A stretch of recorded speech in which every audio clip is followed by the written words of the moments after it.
Gernika Palestina herri ekimenak Palestinako herriaren aurkako genozidioa gogortzea salatzeko kaseroladak proponidu dauz Euskal Herri osoan udaletxe guztien aurrean.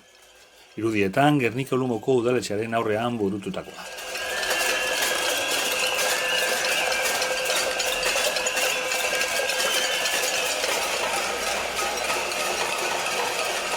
Gernika Palestinatik azaldu daben moduan, Gazako azpiegitura guztiak sistematikoki suntsitu ondoren, Israelek jarraitzen dau palestinar herritarrak sarraskitzen eta gainera gozesera egarriz hilten.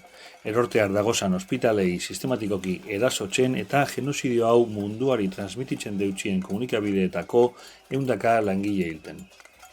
Israel eta Benjamin Netanyahu berehalako su-etena aldarrikatzera, negoziazioaren bideari ekitera, Gazatik erretiratzea, premiazko laguntza humanitarioa ez oztopatzera eta desnutrizioaren aurka borrokatzeko eta gitxieneko bizibaldintza duinak ziurtatzeko azpiegiturak berregitera behartzeko unea dela azpimarratu dau herri ekimenak. Europar Batasunak eta hau osotzen daben estaduek Israelgo gobernuaren jarreran nabarmen eragiteko tresnak dabezala aitatu dabe ebe. Europar Batasuna eta bere estadu kideak Israelen lehentasunezko merkataritza bazkidea eta arma hornitzaile nagusietako bat dirala azpimarratuz.